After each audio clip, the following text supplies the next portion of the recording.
Minimum ট্যাক্সের যে বিধানটা ছিল, আমরা আগে ন্যূনতম ট্যাক্স বলতাম, এই ন্যূনতম ট্যাক্সের বিধান এখন টোটালি বাতিল হয়েছে। এখন 163 সেকশনে আর কোনো মিনিমাম ট্যাক্স নাই, ন্যূনতম ট্যাক্স বলতে কিছু নাই। কারণ আগে অনেক সময় ছিল যে মিনিমাম ট্যাক্সের কারণে আমরা একটা সমন্বয় করতে পারতাম না, এটা আমরা ফেরত পেতাম না, রিফান্ডেবল ছিল না, এটা জটিল প্রসেস ছিল। এখন আইনে বলছে যে এই মিনিমাম ট্যাক্সের বিধান নাই, এগুলো সবগুলো অগ্রিম ট্যাক্স বা টার্নওভার ট্যাক্স বা চূড়ান্ত কর দেয়, এই তিনটি শব্দ ব্যবহার করা হয়েছে। কোনো মিনিমাম ট্যাক্সের বিধান এখন আইনে নেই। ফলে যেটা হয়েছে, এই অ্যাডভান্স ট্যাক্স যেটা অতিরিক্ত আপনি দিবেন, এটা রিফান্ডেবল এবং সমন্বয়যোগ্য, এটা ক্যারি ফরওয়ার্ড করার সুযোগ আছে। তাহলে এটা আপনি রিফান্ড পাবেন, এবং কিছু ক্ষেত্রে, তিনটি ক্ষেত্রে এটা আপনি 120 দিনের মধ্যে অটোমেশনে আপনার অ্যাকাউন্টে রিফান্ড পেয়ে যাবেন। এই সিস্টেম অলরেডি এনবিআর চালু করছে। দেখেন, এই সিস্টেমগুলো যেটা আমাদের আগে ছিল না, এখন নতুন নতুন সিস্টেম চলে আসছে, সবকিছু অটোমেটেড হচ্ছে। তো এখানে আমাদের অ্যাডভান্স ট্যাক্সটা চলে আসছে, যা আগের মিনিমাম ট্যাক্স না। যে মিনিমাম ট্যাক্স কি, যে আমার রেগুলার ট্যাক্স এবং উচ্ছে কর্তন যেটা বেশি, এটা মিনিমাম ট্যাক্স হয়ে যেত। তাহলে এখন বলছেন না, এটা অ্যাডভান্স ট্যাক্স। যদি আপনার ট্যাক্স কম হয়, এই উচ্ছে কর থেকে যদি আপনার ট্যাক্স কম হয়, তাহলে এই ট্যাক্সটা আপনি ফেরত পাবেন, এটা রিফান্ডেবল। আবার আপনি চাইলে এটা ক্যারি ফরওয়ার্ড করতে পারবেন, পরবর্তী বছর সমন্বয়ের জন্য নিতে পারবেন। এই একটি বিধান আসলো। তার মানে ক্যারি ফরওয়ার্ড করার সুযোগ তৈরি হলো, রিফান্ডেবলের সুযোগ তৈরি হলো।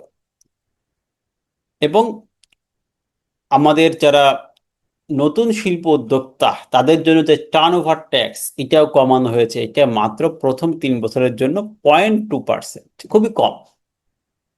আমাদের একটা মিনিমাম ট্যাক্স ছিল আগে টার্ন ওভারের উপর, যেটাকে এখন টার্ন ওভার ট্যাক্সই বলা হয়েছে। অর্থাৎ বিজনেসের যে সেলস বা প্রাপ্তি বা টার্ন ওভার, ভ্যাটেবল সেল বা ট্যাক্সেবল সেল আমরা বলি, এটাকে বলা হয় বিজনেস টার্নওভার।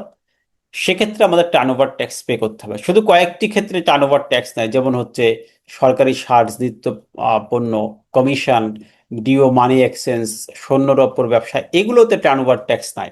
এগুলোতে সেল করলে এমনিতেই টার্নওভার হয়ে যায়। যেমন কমিশন আপনি পান, এখানে আপনার প্রাপ্তি ধরলে তো অনেক হয়ে যায়, আপনার সবকিছুই তো আপনার টার্নওভার না, আপনার এখানে মূল বিজনেসটাই হচ্ছে কমিশন।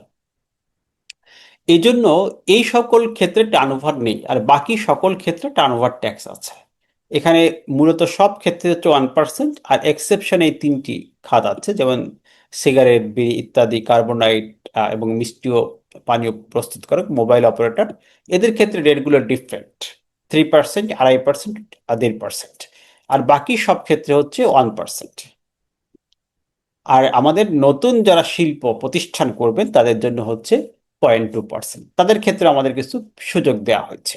তাহলে এই যে মিনিমাম ট্যাক্সের যে আমাদের একটা যুগ ছিল, সে যুগের কিন্তু আমাদের অবসান হলো এই আইনের মাধ্যমে, অর্থ আইন 2026-এর মাধ্যমে।